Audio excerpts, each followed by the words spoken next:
So this is,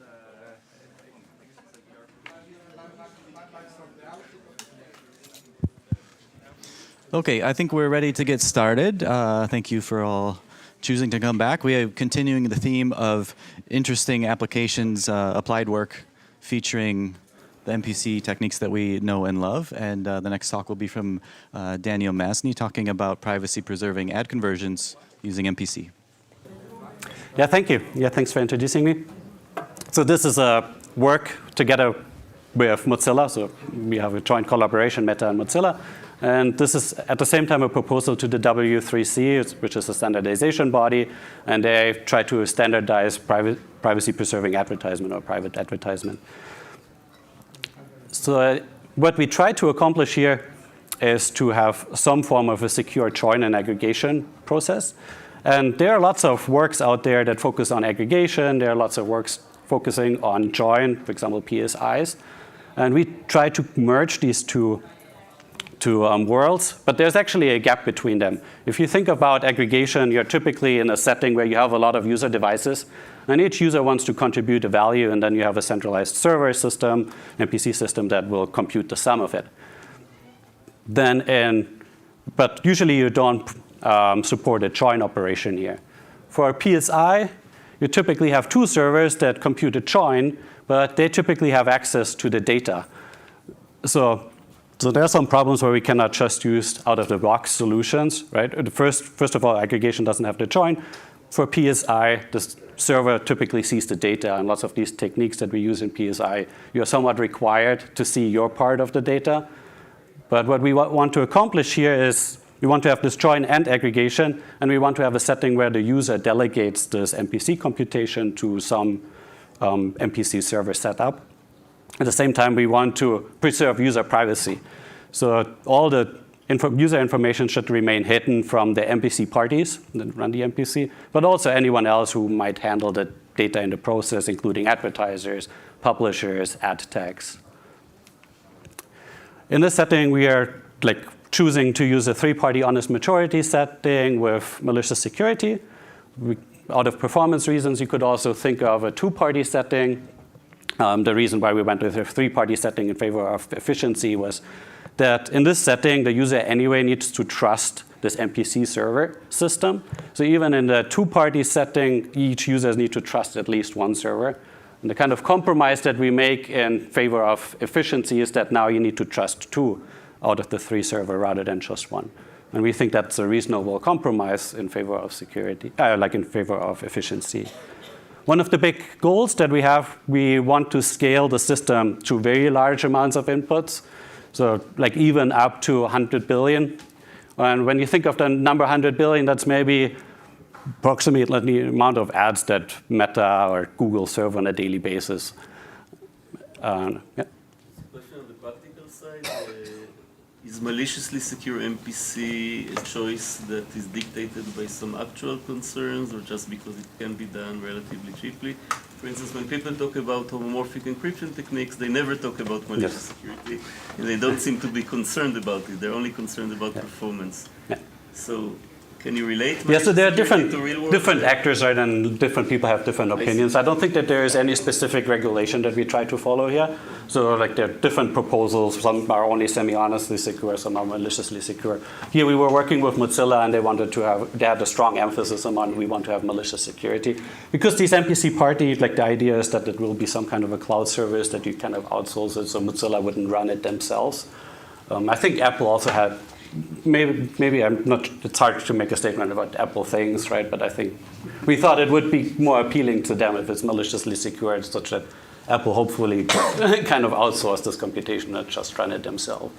So that's why we wanted to have malicious security. Yeah, and in the three-party setting, it's kind of somewhat cheap, right? In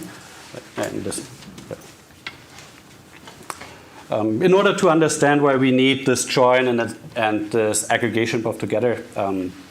There's some process that happens on the device in our proposal that's important to understand. And that is the process of attribution. So we have a publisher who shows advertisements to a user. And then in our proposal, the user device will generate some what we call match keys. You can think of it similar to third-party cookies, but the difference is that the publisher will never see what these actually are, these match keys. He will only see them in some encrypted form, which could mean encryption and secret sharing. And yeah, so whenever you show an ad, you will get back some report that includes this match key. When a user then makes a purchase, he will also get a report. But this report will also contain a match key, but it will be basically a match key that is assigned to one specific advertisement. So these match keys are unique per advertisement that we show.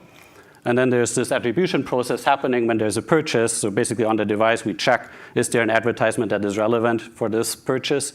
And you will basically assign the match key of that advertisement to the purchase.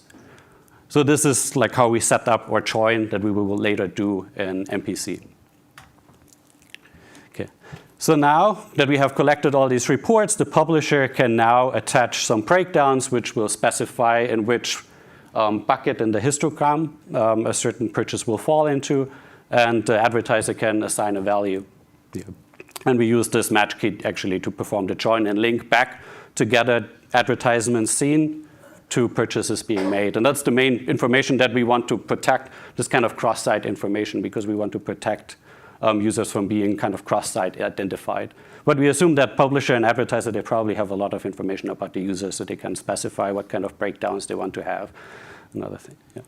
So what is BK? Oh, BK is the different breakdowns that you can choose. Like it could be age categories or geographical location or other things, whatever people are interested in. And we call this system late binding because here we don't force the publisher and the advertiser to in advance fix what kind of histogram and breakdowns they are interested in, so they can adaptively choose at the time they send the reports to the MPC. So you also have some form of authentication to make sure that there's no fraud here, or is it just? So there's a lot of trust in the ads business, right? So there's some form of authentication, but not to the extent that you would like to see. Do the companies really agree not to get all the information?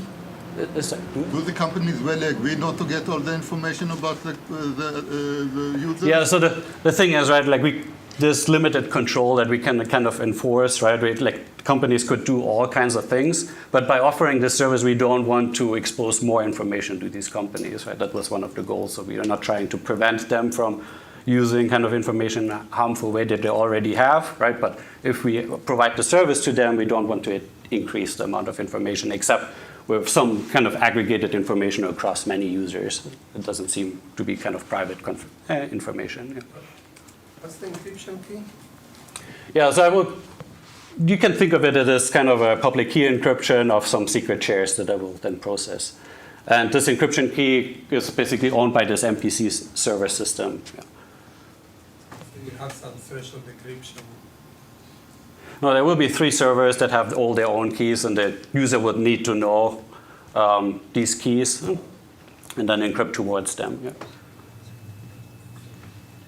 But you're saying instead of threshold, you do kind of naive, it's like 3 independent. Yeah, it's very pieces naive. of secret shares. Yeah, so like one goal of the project was also to use like very simple cryptography, right? Such that we don't need to standardize any new primitives.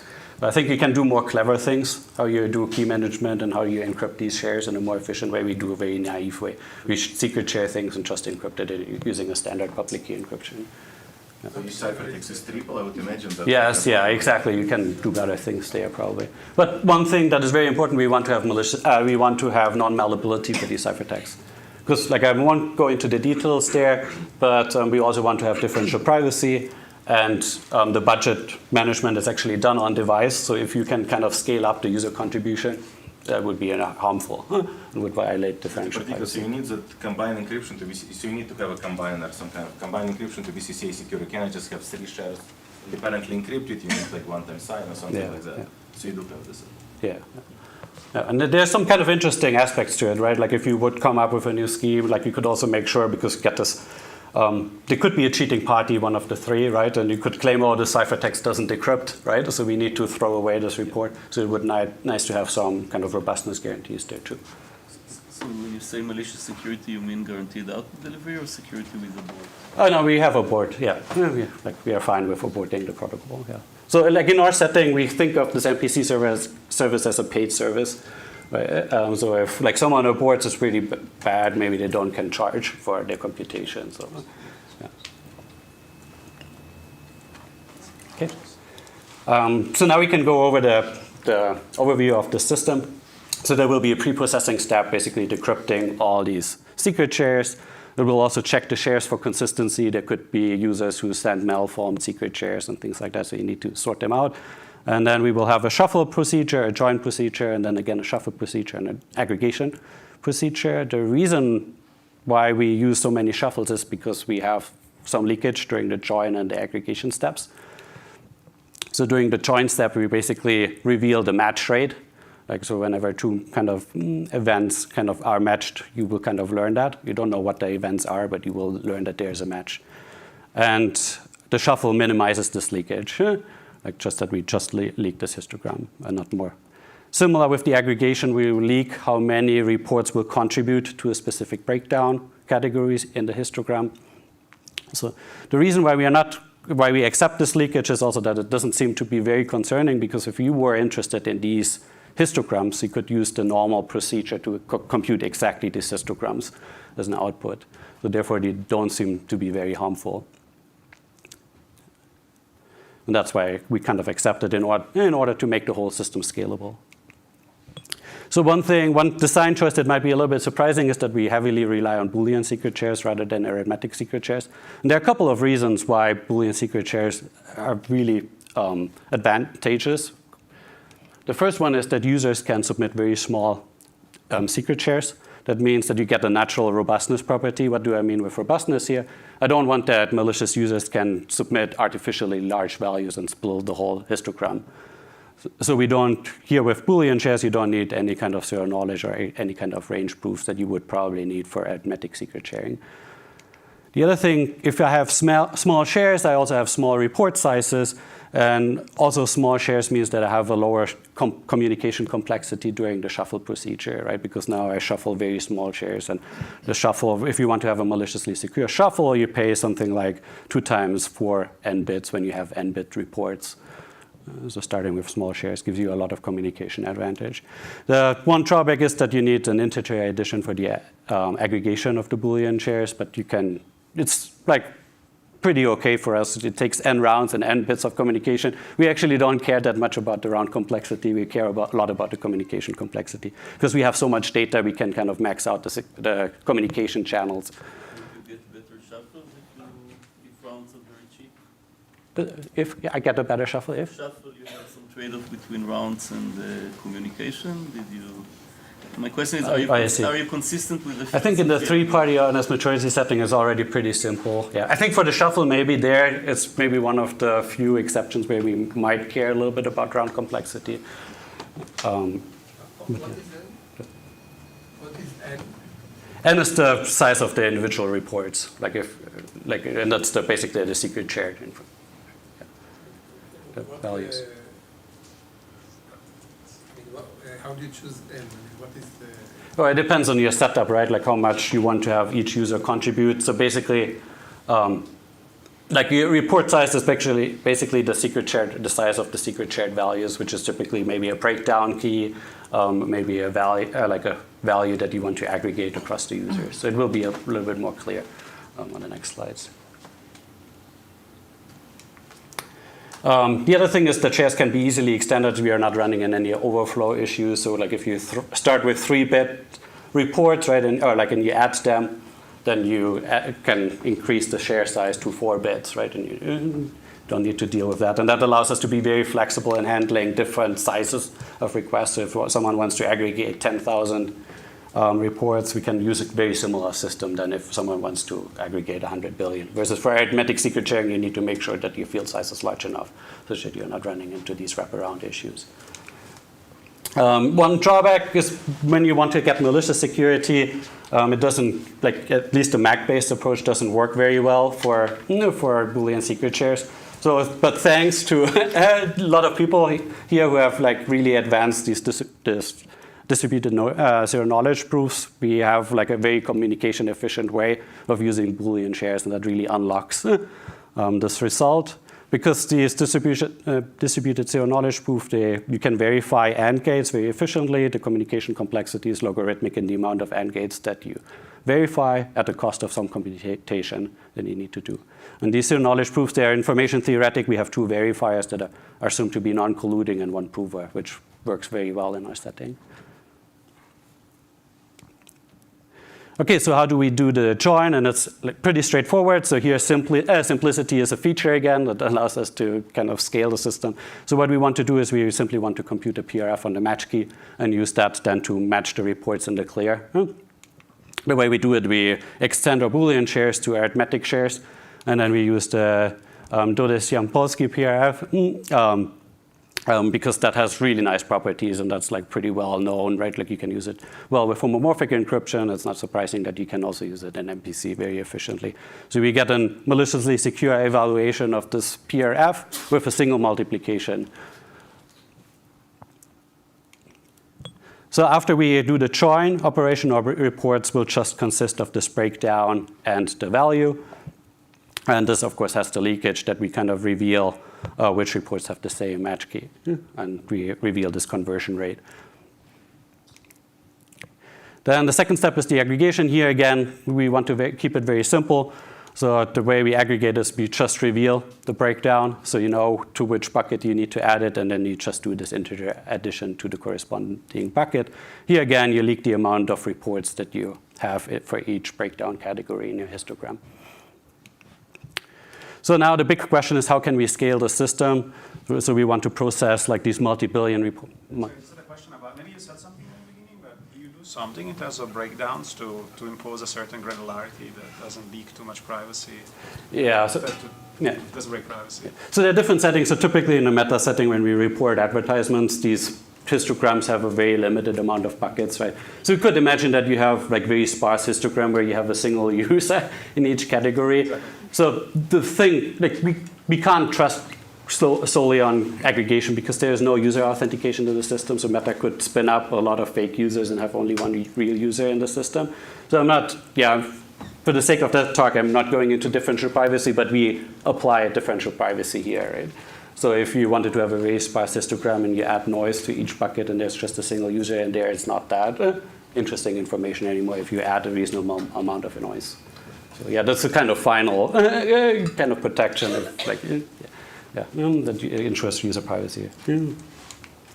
Okay, yeah, so for the scale, we want to make the system scalable, right? And that's very different. So when we talk about scalability, it's not like, oh, we can run it very efficiently for 1 million reports and it scales asymptotically nicely, right? At some point, you run out, like each machine can only handle a certain amount of reports. So you need to think about how do you actually efficiently shard this, right? And create a robust, scalable system such that you have not too many dependencies between these shards.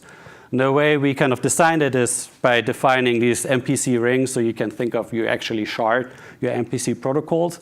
And the idea between is that the shards of the same number across the different parties handle most of the traffic. So most of the traffic is between, for example, shard 1, between party 1, 2, and 3. But there is no kind of cross-shard communication between different parties in the sense that party 1's shard 1 doesn't communicate at all with party 2's shard 2.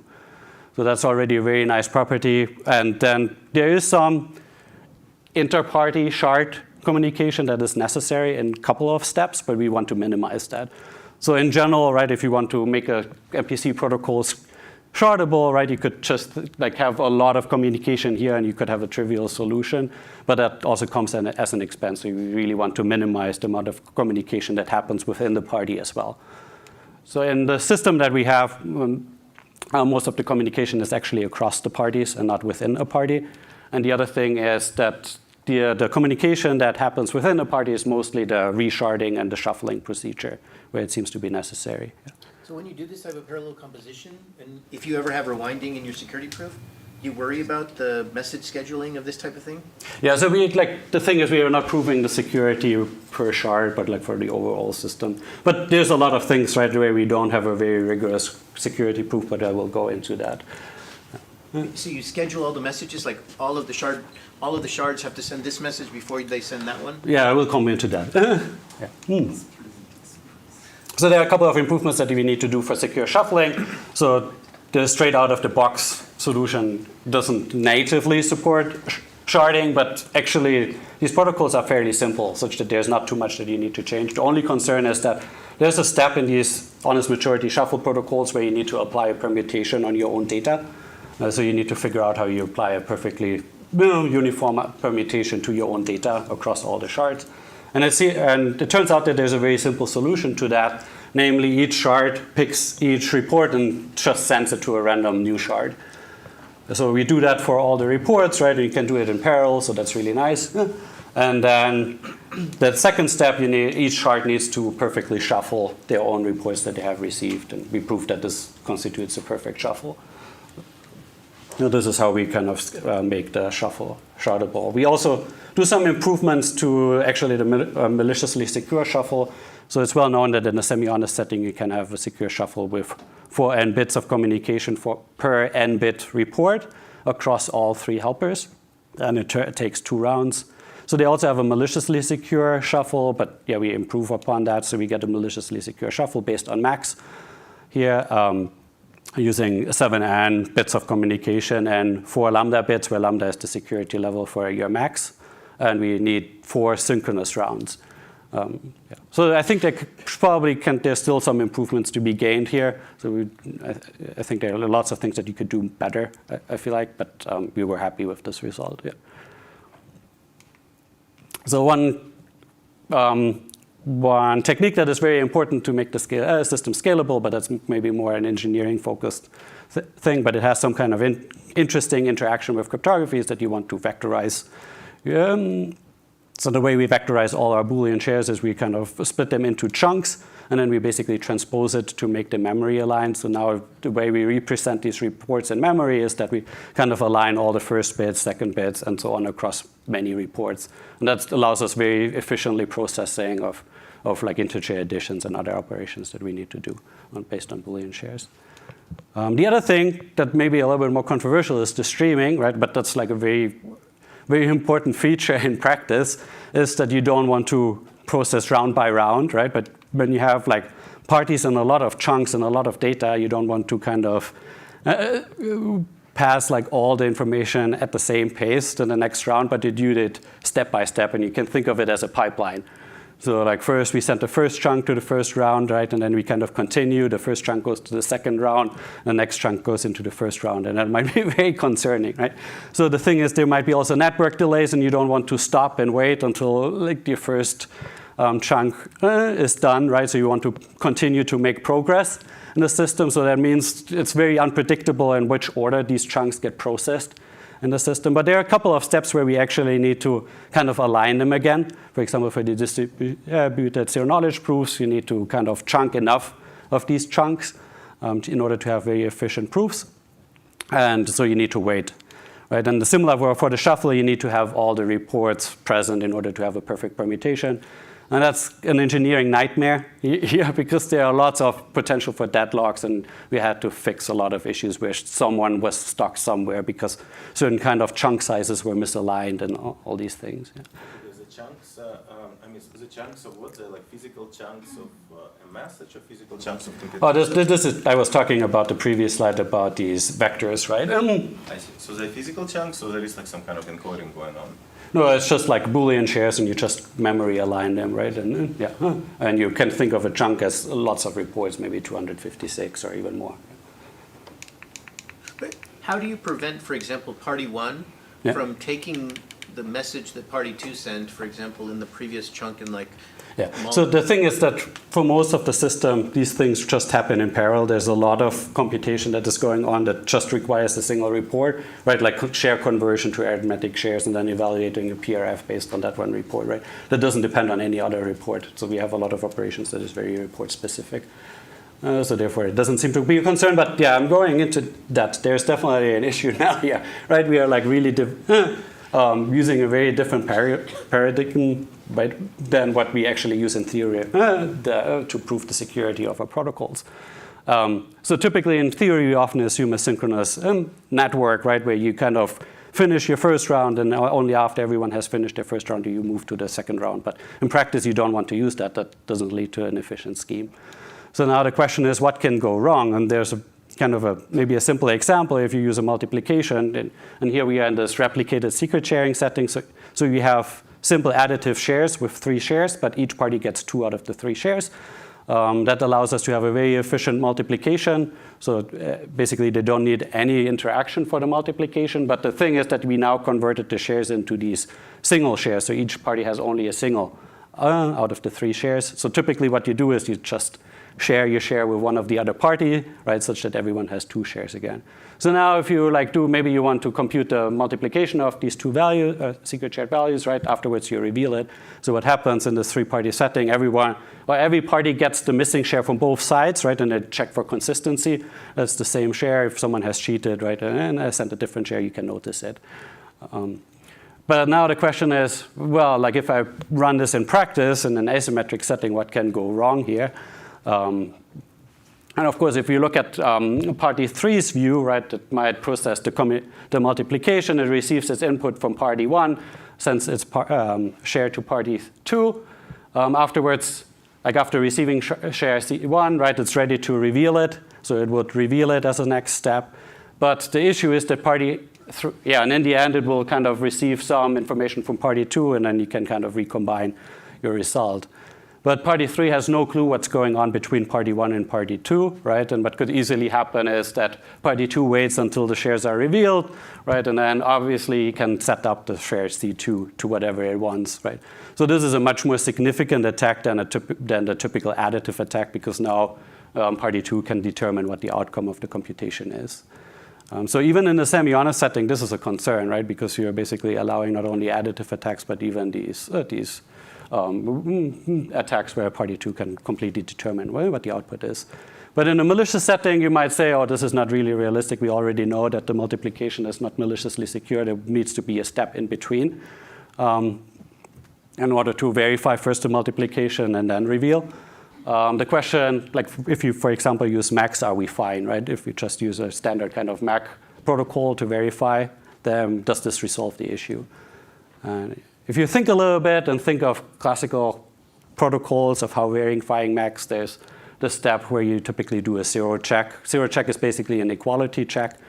And what happens during the 0 check? Well, you typically multiply by a random value R, and then you kind of reveal your bit, right? So you're basically doing exactly this process, but now in an unprotected way. You multiply first, and then you reveal.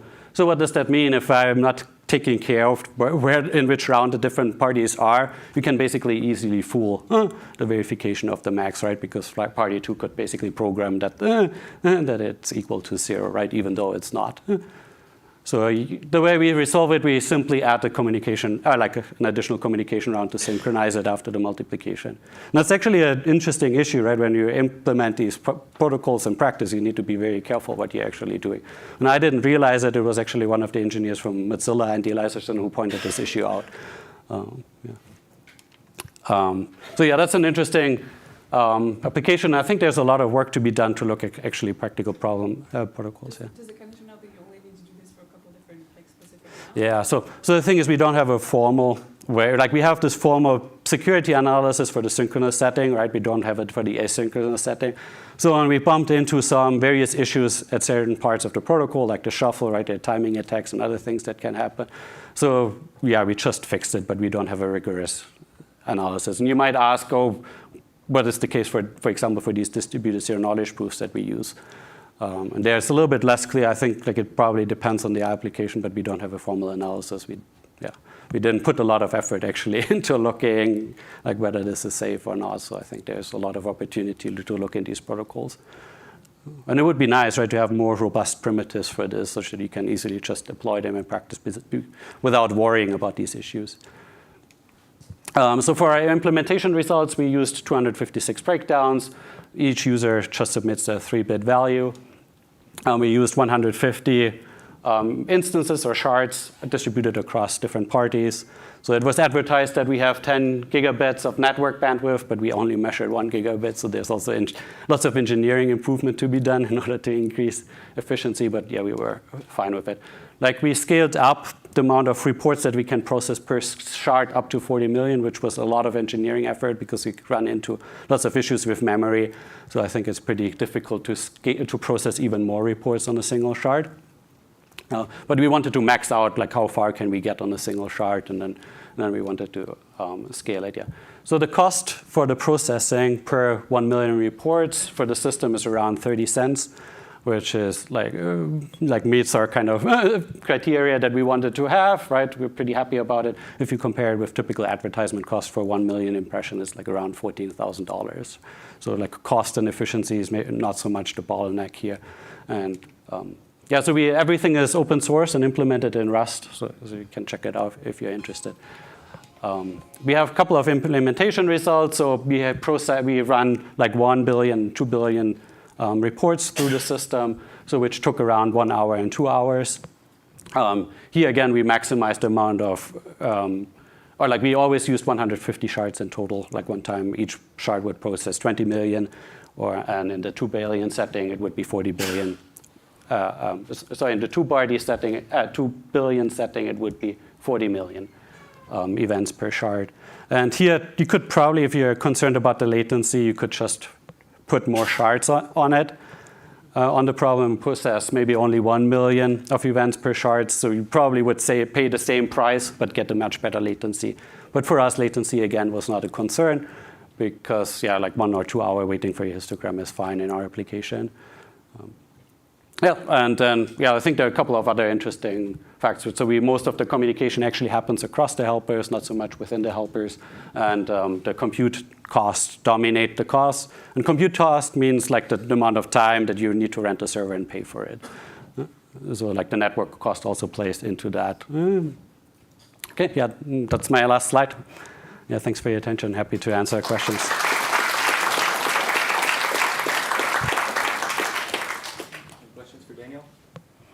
Maybe a high-level question, kind of from a non-expert here. So if you had, so it was very impressive that you had a concrete problem and like identified challenges with naive solution and solve it. It seems like from a high level, it seems like the right model would be to use some kind of asynchronous MPC. So maybe kind of two questions: why didn't you kind of, maybe try to abstract the synchronous MPC, and two, from those things that you feel like were not fully analyzed, what would be like the simplest toy problem which you would like to see analyzed in a proper asynchronous MPC, which wasn't? I think an interesting problem is, for example, looking at this distributed zero knowledge proofs or MACs, right? So we simply added a round to fix it, right? But maybe there are even more round efficient ways to compute that. So and I've basically spent 0 time on it, right? And it might be very easy to solve or very low hanging. Maybe it's so easy to solve that it's maybe not even interesting, but yeah. So, do you know yet who the 3 parties will be? Yeah, so that's a bit good question, right? So, for example, Mozilla doesn't want to run any of these parties. Meta as well not, right? We want to have parties that are not advertisers, right? So when we think that like the best incentives you can, the way to set up the incentives, the best way would be to run this as a cloud service where you pay for the service. So we were talking to different companies, right? That are like, yeah, I guess the name if you're like I think like there were Cloudflare, Akamai, there were kind of some NGOs that we could consider we could run such a service, yeah. But it's not finally answered, and in the end, I think it might be dependent on the browser what they are comfortable with working.